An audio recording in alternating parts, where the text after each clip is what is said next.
Hər vaxtınız xeyirli olsun, dəyərli dostlar. Yenidən Ekspert evi verilişində həmkarım Aytən xanımla qarşınızdayıq. Aytən xanım, salam, necəsiniz? Salam, xoş gördük. Çox sağ olun. Çox sağ olun. Dəyərli dostlar, bu günləri biz istəyirik ki, bir maraqlı mövzuya toxunaq. Hansı ki, həm bu dünyada, həm ölkəmizdə çox aktual mövzulardan biridir. Bəlkə də bəzilərimiz üçün daha sadə, bəlkə bəzilərimiz üçün mürəkkəb, bəzilərimiz üçün sıradan bir mövzu olacaq. Amma düşünürəm ki, ilk bu formatda olan verilişimiz üçün ən maraqlı mövzulardan biri olacaq. Aytən xanım özü mövzu haqqında qısa məlumat versə daha yaxşı olar. Deməli, mövzumuz motivasiyadır, Namiq müəllim. Düşündük ki, həqiqətən dediyiniz kimi hamını bu dəqiqə daha çox maraqlandıran, daha çox eşitdiyimiz, son zamanlar bəlkə də ən çox eşitdiyimiz söz motivasiyadır. Bəli. Motivasiyam yoxdur, motivasiya verin, motivasiyam artdı kimi bu sözləri davamlı eşidirik. İş həyatımızda olsun, iş həyatımızda, şəxsi həyatımızda tamamilə doğrudur. Düzdür. Bəs bu motivasiya nədir? Və yaxud bu motivasiyadan niyə biz bu qədər asılı olmuşuq? Vəbşə ehtiyac varmı motivasiya? Ehtiyac varmı? Mən düşünürəm ki, bu şəxslərə görə də dəyişir, yanaşmaya görə də dəyişir ki, yəni motivasiyanı daxilimіздənmi, xaricimizdənmi axtarmaq məsələsi də həmçinin aktualdır. Amma ümumiyyətlə belə baxanda həqiqətən motivasiyadan asılı vəziyyətində qalmışıq ki, axtarırıq onu, axtarırıq. Mənə görə ümumiyyətlə bir işi görmək üçün istər iş həyatımızdan, istər işimizlə bağlı olsun da, işdə işləyiriksə və yaxud da öz şəxsi bir biznesimiz varsa, biz ən çox vacib olan bizim içimizdəki olan istəkdir. İndi mənə elə gəlir ki, bəziləri ona motivasiya deyir, bəziləri ona həvəs deyir, bəziləri ona bir maraq deyir, maddi, mənəvi və s. Təbii ki, bunun kökündə mənə elə gəlir insan psixologiyasıdır. Yəni insanın içində olacaq, şuurunda, emosional belə deyək də, duyğularında olacaq şeylərin kökündə bunu hərəkətə gətirən əsas məsələ bax o nədirsə mən ona ad verəmirəm, amma onun adını biz motivasiya deyirik də. Mən məsələn öz oxuduqlarımdan, təcrübələrimdən görmüşəm ki, ümumiyyətlə motivasiyanı bölürlər, daxili motivasiyalar, yəni insanın öz daxilində formalaşan motivasiya, bir də kənar təsirlərə görə olan motivasiyalar. Amma mənim zənnimə görə insanın daxili motivasiyası olmadığı halda kənar motivasiyalar müvəqqəti bir şeylərdir. Yəni müvəqqəti bizə bir həvəs verər, istək verər. Çünki kənar belədir ki, kənar mənə elə gəlir ki, sanki biz alan kimi oluruq da, nəyisə satanda alırsan, o kənardan elə gəlir ki, sən onu alırsan, alınan bir şeyin də bir tükənmə, bitmə dövrü var da. Amma insanın özünün daxilində bir motivasiya olsa, o heç vaxtı tükənmir da, o istək onu vadar edir ki, get bunu elə, get bunu elə. Bəli, o dediyiniz kimi o maraqdır, o həvəsdir, hətta o dediyiniz hər hansı bir işi görmək üçün o həvəsi biz bəzən şövq də adlandırırıq. O daxildə olur. O artıq daxildən gələn bir şey olur ki, o görmək istədiyimiz, xəyalını qurduğumuz işin şövq ilə görülməsi. Bu elə özü də bir motivasiyadır əslində. Ola bilər. Belə bir sual verim də Aytən xanım. Səncə, ümumiyyətlə burada da siz deyə müraciət eləməyək, birimizə daha rahat olsun deyə. Səncə, ümumiyyətlə bir şey, işdə deyək işçi olsun və yaxud da bir işi görəndə, onun iş üçün motivasiyalı olmağının əhəmiyyəti var ya yox? Mən düşünürəm var. Var, motivasiya önəmlidir. Ümumiyyətlə işdə, istər daxili, istər kənardan dediyiniz təsir formasında olan motivasiya önəmlidir. Amma bunu qoruyub saxlamaq da, necə deyim, o təsiri görəndən sonra qoruyub saxlamaq da önəmlidir. Bax, üzr istəyirəm, qoruyub saxlamaq artıq motivasiyadan çıxır disiplin qaydalarına. Bu motivasiyadan kənara çıxır. Bəli, davamlılığa, disiplinə, o disiplindir da. Biz motivasiyadan, sırf motivasiyanın özünün verəcəyi, yəni motivasiya sonda nəticəyə təsir edir ya yox. Məsələn, mənim zənnimə görə motivasiya sonda nəticəyə təsir eləmir. Çünki motivasiya ilə addım atırsan, amma sən disiplinli olmasan, bu artıq onun əlavələridir, amma o nəticəyə getmək üçün o motivasiya lazımdır. başlanğıc üçün yaxşı belə deyək. Başlanğıc üçün motivasiya, sonra isə dediyiniz o davamlılıqdır, bəli, qaydalardır, disiplindir, məsuliyyətdir.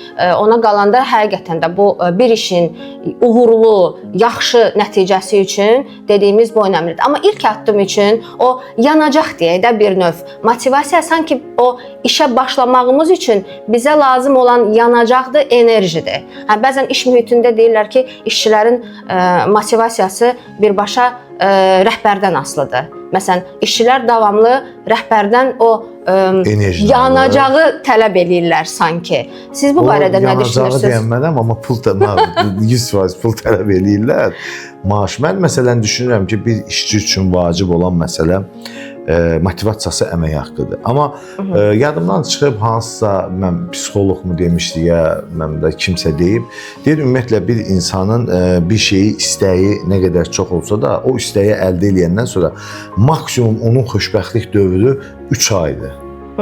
3 aydan sonra məsəl üçün biz onun zövqünü ala bilmirik. Məsələn deyək ki, biz həvəslə gözləyirik ki, misal üçün şərti olaraq deyirəm, iPhone telefonu alacağam, hansısa bir modelini. Onu alandan sonra 2-3 aydan sonra o əvvəlki o istək, o belə deyək də arzu gerçəkləşəndən sonra 2-3 ay maksimum səni xoşbəxt edəcək dövrü var. Ondan sonra adiləşir və sən yenə rutin həyatına qayıdırsan və yenə başqa məqsədlər, hədəflər qoyursan. Mənə elə gəlir ki, ümumiyyətlə bunların hamısının arxasında mən elə düşünürəm ki, istənilən bir şey, mən maliyyətçiyəm də onu deyirəm. İstənilən bir şey sonda istər bir motivasiya olsun, istər disiplin olsun, istər həvəs olsun, istər o sahə üzrə mütəxəssislik olsun. Mən elə gəlir ki, biz sonda bunların hamısını maddiyyatla ölçməliyik. Yəni mən o istəklərimi sonda maddi resursa çevirə bildim ya yox. Maddi resurs səndə, məsələn deyək ki, mən arzulayıram telefonum olsun, iPhone əldə edirəmsə demək maddi resursa çevirdim.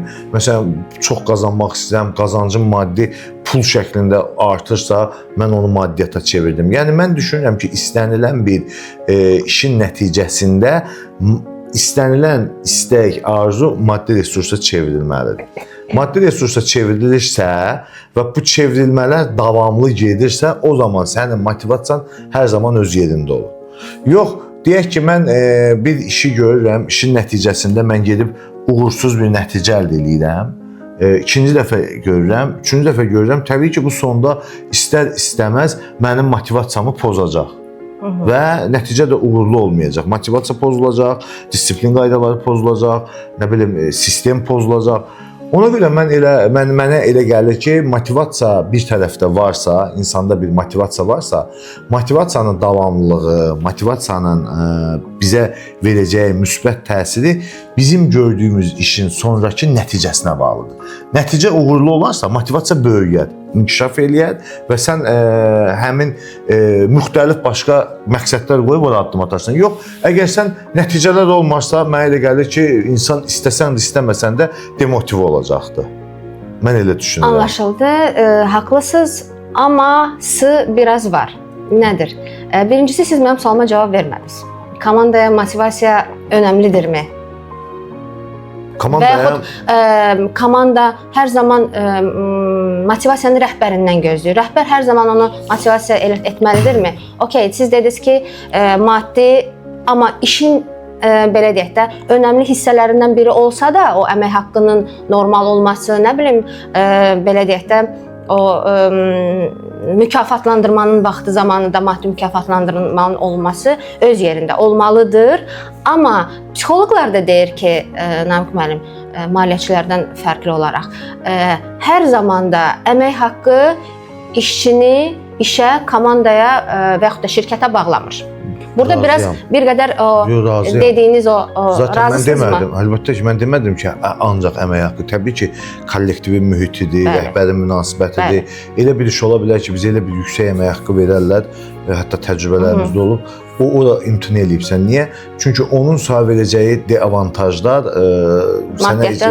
maddiyyatdan daha öndədir. Məsələn, oradakı auramı deyim, sistemimi deyim, münasibət deyim. Görürsən ki, səni sıxır və hətta sən deyirsən ki, qardaş, istəmirəm heç bu əmək haqqını, Allah işinə vand eləsin, ayrılırsan, gəlsən.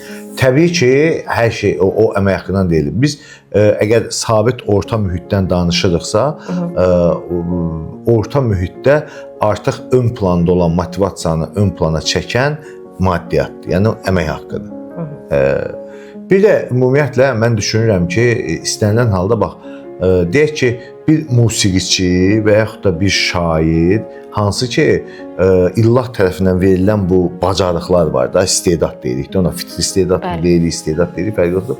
Məsələn, bu xarakterdə, bu peşənin sahibləri olan insanlara elə də motivasiya ehtiyac yoxdur. Məsələn, TikTokda baxırıq ki, bir uşaq da məsələn 15 yaşı var, hansısa bir musiqi alətində o qədər peşəkar səviyyədə ifa edir. Düşünürsən ki, bu adam yəqin ki, bütün işini gücündən, yəni hər şeyi qoyub qırağa ancaq fokuslanıb bu. İndi bunun üçün bu indi bax birinci sual, yəni bu motivasiyadan mı irəli gəlir? Bunun içində hansısa bir motivasiya var? Ya onun içindəki o bacarıq istəsən də onu vurur, çıxardır üzə. Bacarıq o daxili enerji dediyimiz var. Demək motivasiya o qədər önəmli bir şey deyil də. Yox, önəmlidir. Yəni amma qaldı ki, belə deyim də, mən düşünürəm ki, işçi üçün 90% motivasiya maddi maraqdır. İş sahibi üçün təbii ki, maddi maraq önəmlidir. Amma iş sahibi üçün maddi maraqdan önəmli olan o işlə bağlı qarşısına qoyduğu məqsədə çatmaqdır. Bəli.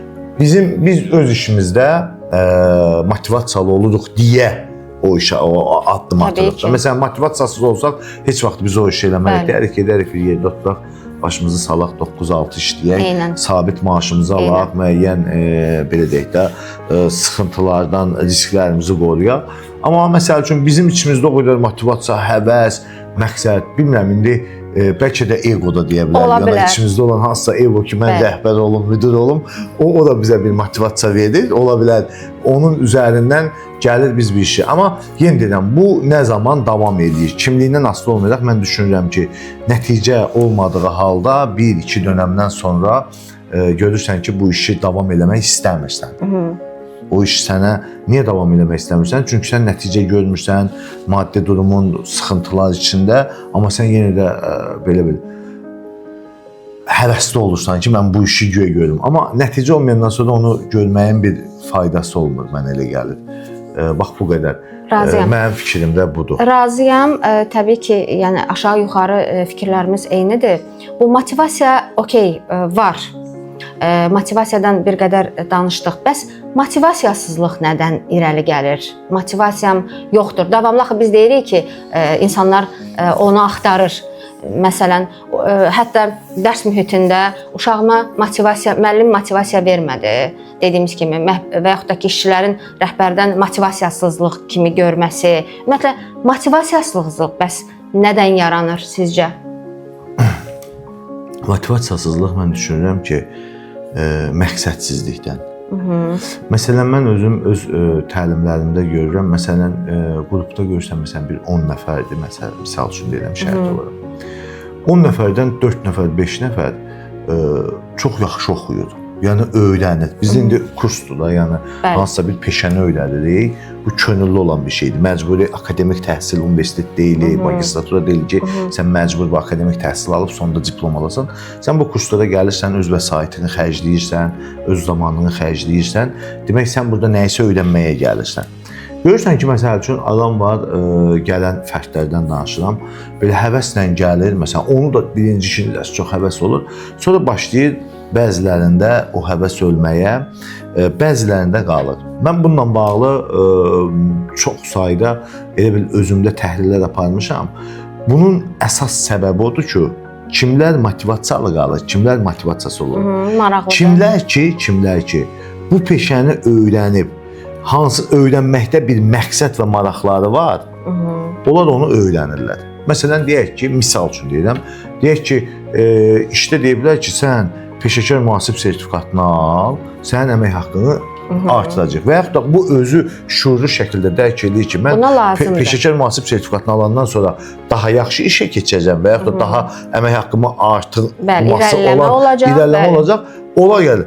Kimlər ki, hələ ki onu ya anlamır, ya hələ ki onu qəbul eləmir, hələ sertifikatda da gəlim özüm üçün alım prinsipindən yanaşırsa, o zaman görürsən ki, o artıq motivasiyasız olur. Niyə elə olur?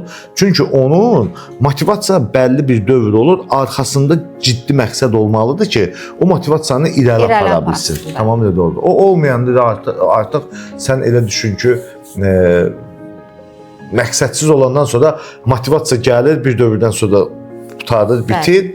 Bu ilə sonra görürsən ki, hə, belə çıxıb gedirsən. Olub o qədər elə tələbələrimiz olub, gəlib məsələn görürsən ki, heç belə bir ciddi məqsədsiz bu məqsəd yönlülük məsələsi var, ambisiya məsələsi var. O təşəbbüskarlıq. Bunlar hamısı o dediyiniz kimi də insanın daxilində olan o xarakterik göstəricilərinə də uyğun olmalıdır. Bayaq əvvəldə dediyi daxilində insanın xarakterinə uyğun olmalıdır bəzi şeylər ki, o özündən asılı olmadan belə biruzə verir. Ego hətta adlandırdığınız ego da vacib məsələdir. Amma egonun əslində bəzən çox olanda və yaxud da ego aşağı olanda sağlam ego məsələsi səviyyəsində, dərəcəsindəmi deyək, səviyyəsində, qədərindəmi deyək, ego olmağı mütləqdir. Çünki insanın egosu olmasa heç vaxt o inkişaf eləyə bilməz. Hətta insanın belə ambisiyalarının sağlam olmağı önəmlidir ki, həmin o enerjini, həmin o nə bilim yaranan motivasiyanı uyğun, faydalı sahələrə yönəldə bilsin. Bəzən motivasiyasızlığı həm də gündəmimizdə bilirsiniz də sosial media o qədər həyatımızdadır ki, o sosial media müqayisəsi ilə də aparırıq. Məsələn, izləyirik, istər iş baxımından, istər şəxsi həyat baxımından bir nəfər uğurludur və insan özünü onunla müqayisə eləyir. Niyə məndə belə olmur, mən niyə belə olmuram? Bunu mütəxəssislər deyir əslində ki, və o insanı sanki həvəsdən salır, ruhdan salır, motivasiyasızlıq yaradır. Sizi bilmirəm Namiq müəllim, məndə əslində bu tamam əks sosioloqlar və psixoloqların apardığı o araşdırmaları deyir ki, insanı o sosial media müqayisəsi ruhdan salır da, dediyimiz kimi motivasiyanı öldürür. Amma məndə tam əksi olub həmişə. Məsələn, başqasının uğuru məni daha çox həvəsləndirib. Başqasının gördüyüm hər hansı bir yaxşı bir işi, fəaliyyəti, nə bilim, hətta işlətdiyi, sürdüyü bir maşın, tutduğu bir vəzifə məni öz bacarıqlarıma inamımı və yaxud da ki, belə deyək, yoxlamamı artırıb. Ki, mən də bunu eləyə bilərəm. Yəni, bunu kimsə eləyibsə, mən də eləyə bilərəm. Normal düşüncə qədər olmalıdır. Bəli. Çünki mən kimin ifadəsi idi? Edisonun idi, ya kimin idi? Yoxsa Henry Fordun idi, yadımdan çıxıb. Deyir, əgər biri bu şeyi eləyibsə, demək sən də eləyə bilərsən də.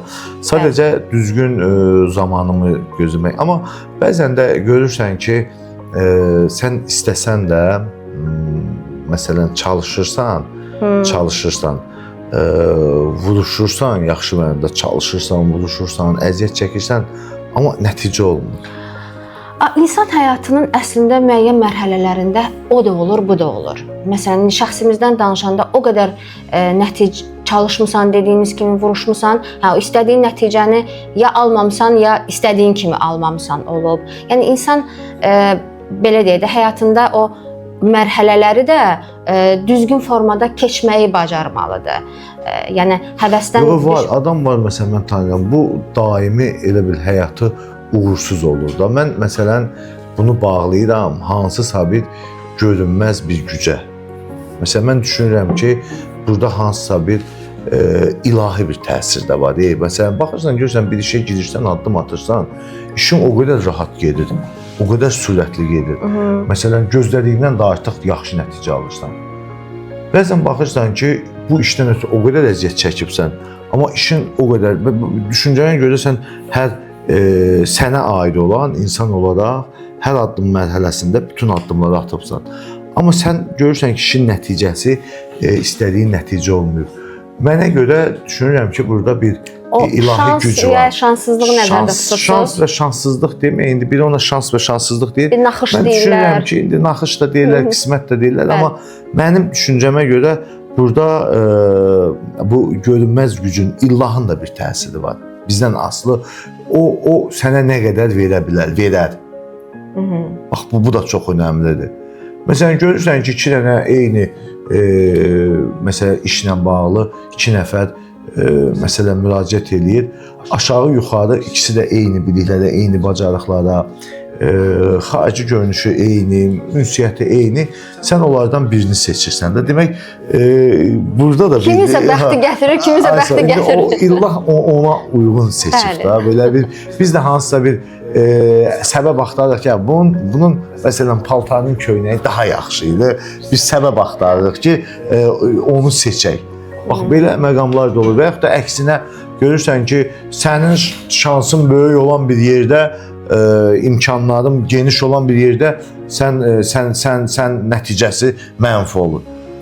Bu da məncə, bax, elə şeylər var bizdən asılıdır. Elə şeylər var bizdən asılı deyil.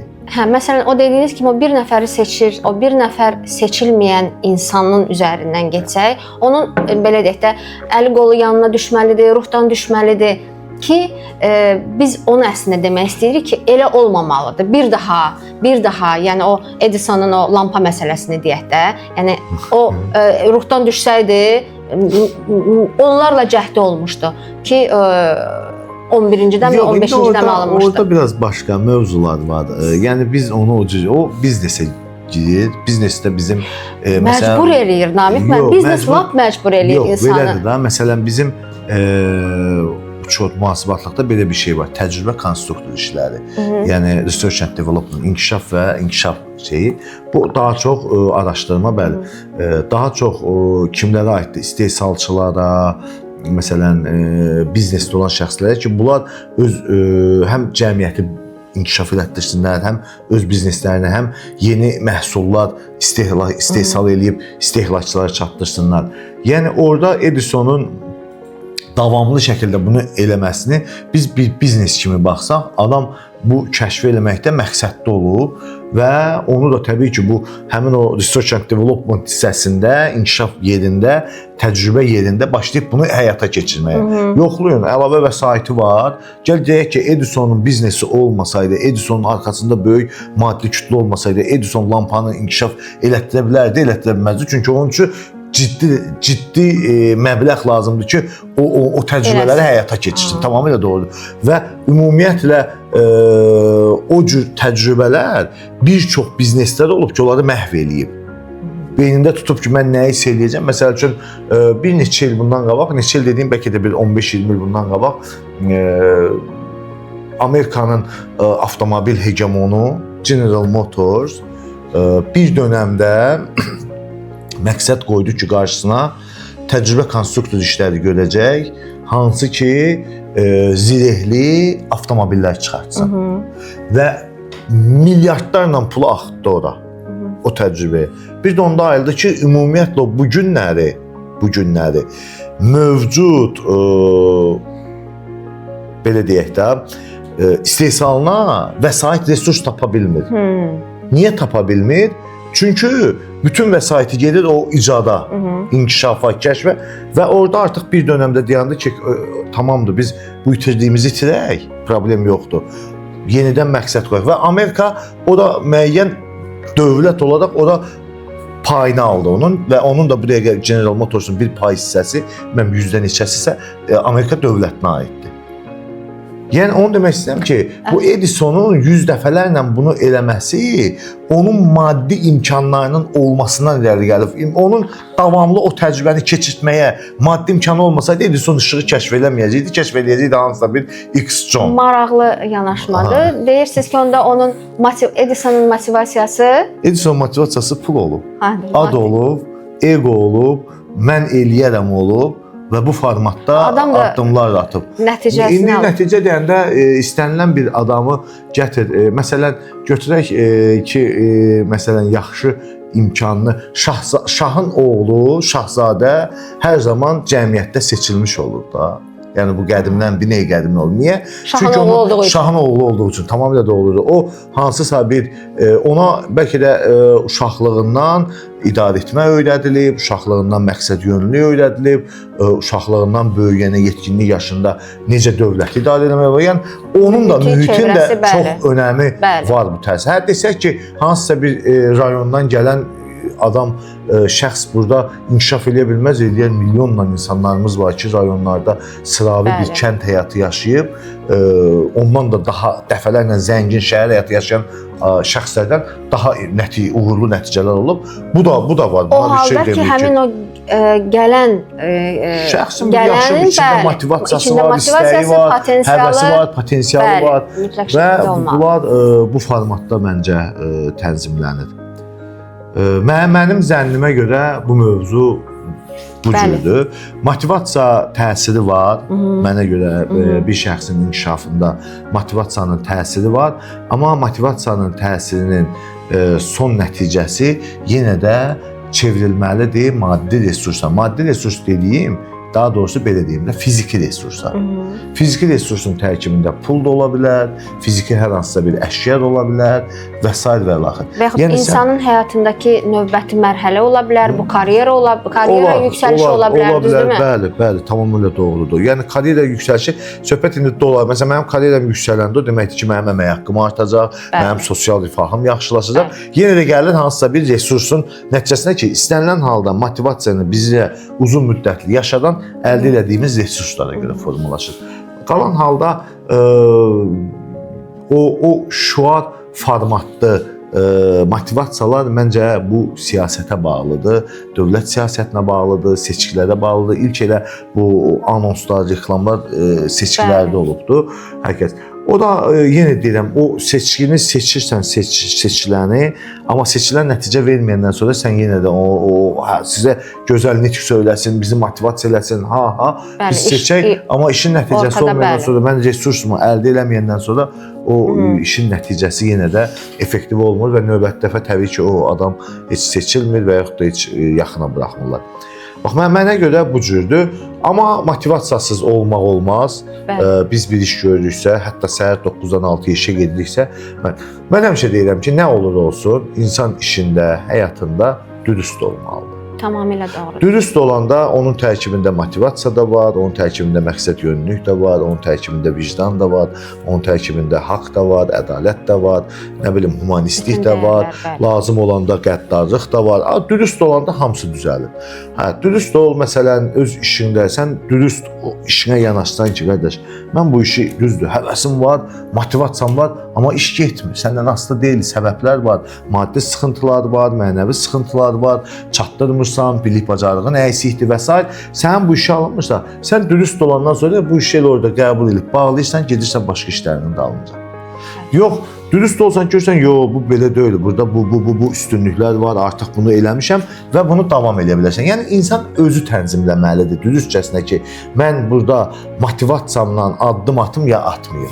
Birazca da insanın özü məncə ona təsir eləməlidir. Bəli, insanın özü, elə əsas faktor insanın özüdür. Onun düşüncələri, onun psixologiyası, xarakteri, mühiti, hansı ki, bütün bu məsələlərə təsir eləmiş olur. Məncə, mənim motivasiya ilə bağlı deyəcəklərim bu qədər. Başqa bir şey deyəmərəm. Növbəti dəfə yenə də ola bilər, motivasiya mövzusu olsa, onda da o başqaları deyir. Orada fikirləri bildirmək olar. Eyni şey təkrar eləməyim.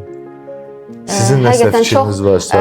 Fərqli yanaşmanız hər işdə olduğu kimi bu motivasiya mövzusunda da var, Namiq müəllim. Və aşağı-yuxarıda fikirlərimiz demək olar ki, eynidir.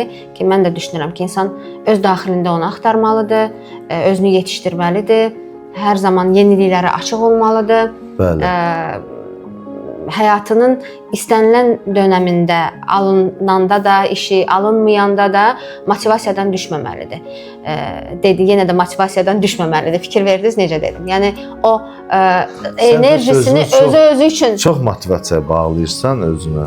Mən belə başa düşürəm. Mən əslində yox. Mənə, düzdür, bəlkə də işçi olduğum zaman rəhbərimdənmi, istənilən halda, Namiq müəllim, gəlin bunu etiraf eləyək də, insan dəyər görmək istəyir.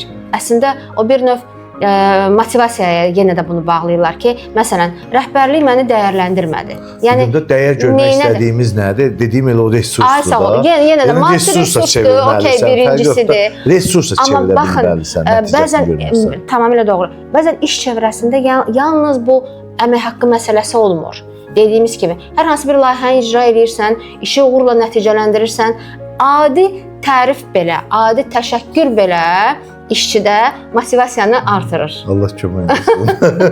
Təşəkkür edirəm, çox sağ ol.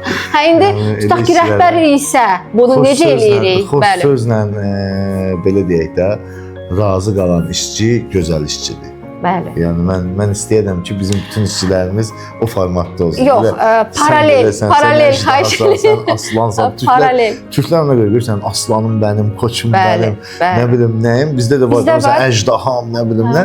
Yəni bax belə, nə bilim vallah, bilmirəm. Mən birazca elə şeyə çox, o el dilində desək, küyə gedən adam deyiləm deyə. Bilmirəm, heç vaxt rəhbərin o cür motivasiyalarında, əksinə özümə düşünürəm ki, bir şey yadıma düşdü, mən sizə deyim. Haradasa 90 neçənci ildə, 94-95-ci ildə demək ASTV-nin bir aparıcısı var idi, ya mən rejissoru var idi, mən kim idisə ASTV-də işləyirdi, operator işləyirdi, nəsə də. O vaxtda çox belə, dayın özün də o dövrdə yaşamısan, çox qıtlıq dövrüdür. Mənə danışıblar bunu. Məndən böyük olan yoldaşlar bu cür mövzularda danışıb.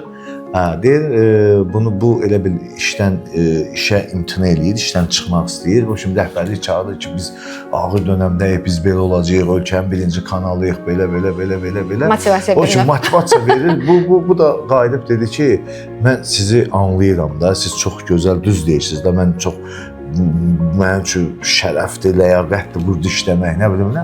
Amma deyir, mənim evdəki 2 yaşlı oğluma başa salamıram ki, valla sən hələ 1-4 il ac qal, biz kanal düzəldirik, biz inkişaf edirik. Quruculuqdur. Ondan sonra 1-4 il sonra hamımız da yaxşı olacaq. Yəni, bu real yanaşmadır məsələlərə. Real yanaşmadır, hər şey bu cürdür. Mənim dediyim ona görə odur ki, istənilən bir motivasiyanın resursa çevrilmə prosesi olmalıdır. Bu maddidir, mənəvidir, digər formatdadır, fərq eləmir. Əsas odur ki, sən o resursu əldə edə bilərsən, əldə etdinsə, sənin motivasiyan davam edəcək. Yoxsa digər hallarda çətindir. Biz oturmuşuq rahat bir ofisdə, burada motivasiya demək rahatdır. Amma bizim elə ucqar rayonlarımız var, elə ucqar ərazilərimiz var ki, onlarda heç elementar yol infrastrukturu yoxdur. Buna biz hansı motivasiyadan danışa bilərik? Baxın, okey, bu məsələni bilirsiniz. Amma bu dediyiniz hər bir şeyi əlində olan, ofisi, rahatlığı, nə bilim, evi, eşiyi, imkanı olanda isə o yoxdur. Nə yoxdur? Narazılıq var, motivasiyasızlıq var. Motivasiya yoxdur.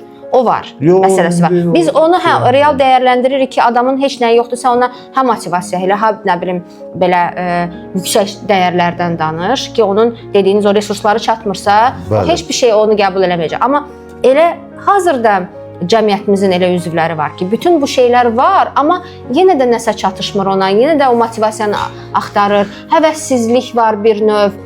Bu müqayisədə bu məsələlər əslində var. Belə də qəliz bir mövzudur. Bəli. Ki, yəni biz deyək ki, motivasiya təsir edir, deyək təsir eləmir. Təsir eləyən məqamı da olur, təsir eləməyən məqamı da olur. Lazımlı məqamı da var, lazımsız məqamı da var. Mənə görə.